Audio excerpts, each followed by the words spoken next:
a cargo de la licenciada Mariela Bercero, un espacio para reflexionar sobre educación sexual integral y feminismos.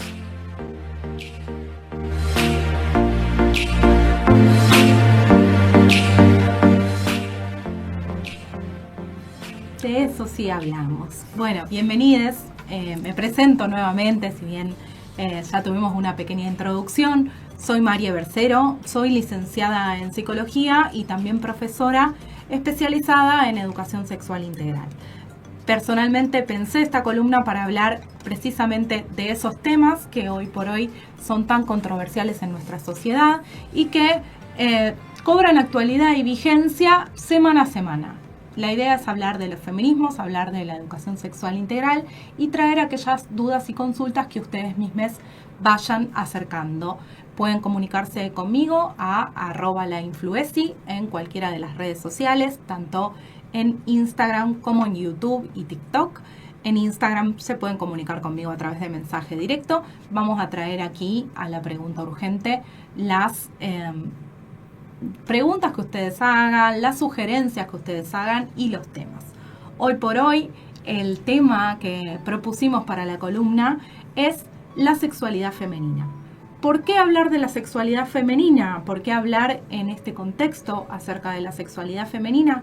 Varias cuestiones. Una, el día 26 de marzo fue el Día Mundial de la Prevención del Cáncer de Cuello Uterino.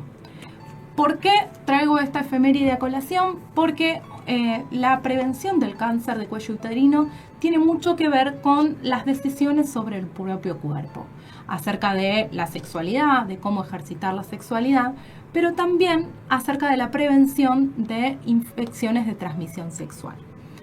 Esto también es educación sexual integral. La prevención primaria de enfermedades o infecciones de transmisión sexual se da a través de la educación sexual integral y las vacunas, por ejemplo, en el caso del HPV, luego lo vamos a hablar un poquito.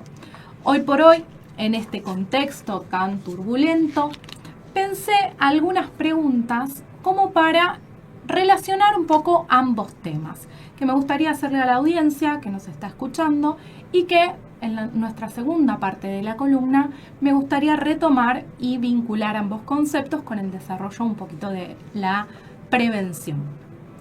Una de esas preguntas es: ¿cómo creen que las ideas sobre el rol de la mujer en la sociedad afectan la forma en la que hablamos acerca de sexualidad y de prevención? Esa es una de las principales preguntas que me hago al momento de escuchar determinados discursos conservadores, escuchar determinados discursos que hoy por hoy cobraron nuevamente vigencia. Otra de las preguntas que le hago a la audiencia, y quienes quieran pueden seguirse comunicando y contarnos qué piensan acerca de estas preguntas, es: ¿qué podemos hacer como sociedad para prevenir y promover también una visión más respetuosa y empoderada acerca de la sexualidad femenina? Por último, ¿qué obstáculos creen ustedes que enfrentan las mujeres para acceder a la información y los servicios de salud sexual de calidad? Creo que estas tres preguntas, a partir de este discurso de Schiavoni del día 25 de marzo, cobraron muchísima actualidad, y la idea de la propuesta es no solo abordar la efeméride de la prevención del cáncer de cuello uterino del día 26 de marzo, sino también dar cuenta de cuáles son los servicios y la situación actualizada de la salud sexual de las mujeres en nuestro país y en el mundo, ¿por qué no? De eso sí hablamos, a cargo de la licenciada Mariela Bercero, un espacio para reflexionar sobre educación sexual integral y feminismos.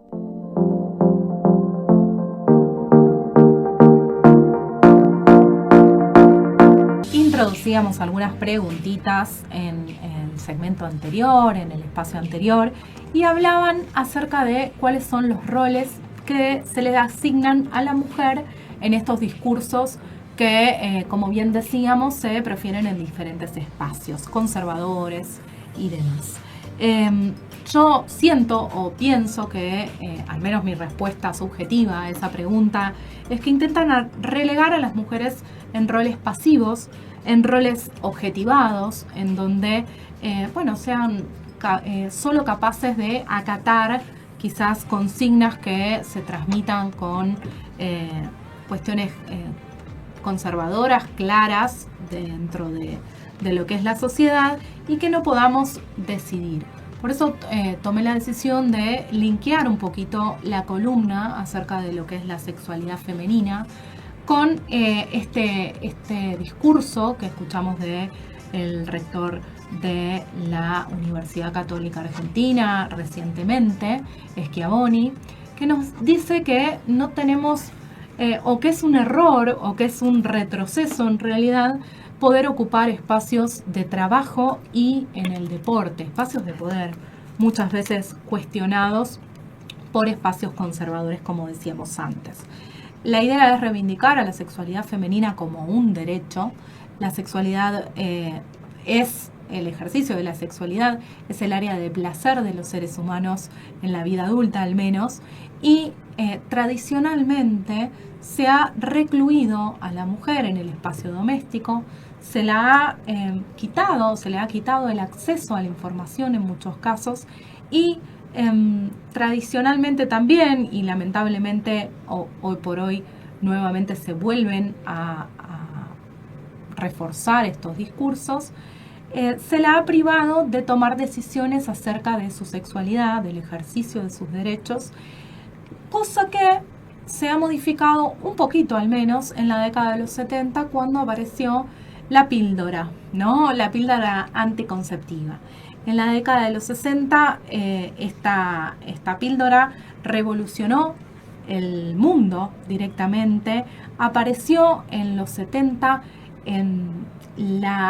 dentro del movimiento la segunda ola de los feminismos, que ya venía cobrando fuerza a partir de los 50, y empezamos a bogar por lo que son los derechos civiles de las mujeres, que están todos relacionados.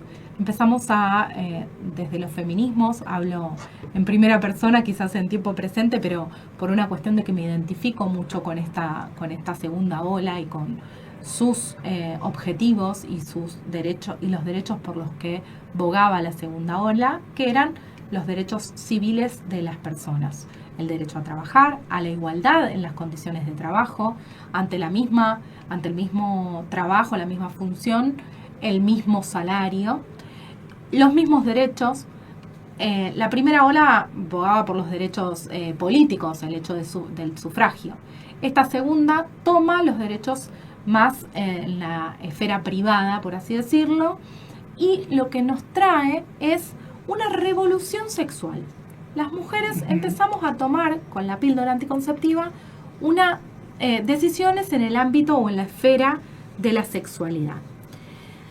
La realidad es que estos derechos sexuales y reproductivos han tenido que ser retomados en la cuarta ola, que es contemporánea a nosotros y nosotras, con la propulsión, el impulso de la interrupción voluntaria del embarazo, pero también con la necesidad y las leyes, pero también los reclamos por educación sexual integral, que es uno de los temas, su falta, su ausencia, sus carencias, que nos remiten a las imposibilidades, por así decirlo, acerca de la toma de decisiones. La falta de información, de formación, no conocer qué nos va a pasar, qué le pasa a nuestro cuerpo. Vamos a ir hablando de distintos temas. Otra cuestión fundamental que nos impide acceder a estos derechos sexuales y reproductivos es el estigma y la vergüenza, que nos inculcan con discursos, a mi parecer, como conservadores, ¿no? Que intentan relegarlos únicamente a las mujeres a una función reproductiva y de maternidad. Y el tercer factor, que me parece que relaciona mucho estos discursos conservadores con los derechos sexuales y reproductivos, son las inequidades o desigualdades de poder. En las relaciones de paridad, vamos a decir, en los vínculos con pares varones dentro de ámbitos como los laborales y los educativos, hay desigualdades en relación a la toma de decisiones. La mayoría de las mujeres, por ejemplo, en ámbitos de salud, nos dedicamos a la asistencia. Sin embargo, quienes toman las decisiones son varones. En el Día Mundial de la Prevención del Cáncer de Cuello Uterino, establecemos una conexión con esta situación porque los derechos sexuales y reproductivos nos permiten, además de tomar las riendas sobre nuestra vida, de decidir, nos permiten empoderarnos y prevenir determinadas consecuencias indeseables y determinados problemas, y en este caso una problemática mundial de gran prevalencia entre las mujeres. La causa del cáncer de cuello uterino es en la mayor parte de los casos el VPH, virus del papiloma humano. Hace muy poquito se incorporó al calendario la vacuna y tenemos también la educación sexual integral como prevención primaria. Existen dos cuestiones fundamentales para lo que es la prevención secundaria, que son el test de el Papá Nicolau, que es conocido hace muchos años, el test del cáncer de cuello uterino, y también tenemos un test que nos permite detectar la presencia de HPV. Este se hace con unos cepillos, el autotest, que se introducen en la vagina y tiene 100% de efectividad. Hoy por hoy queremos difundir estas actividades. Vamos a cerrar un poquito la columna acá, pero quiero que sepan que existen diferentes formas de prevenir un montón de infecciones de transmisión sexual. La principal es la educación sexual integral y el uso de preservativos en todas las relaciones sexuales, tomando decisiones y el consentimiento también para todas las decisiones. Así que bueno, este fue un poquito el espacio de la columna.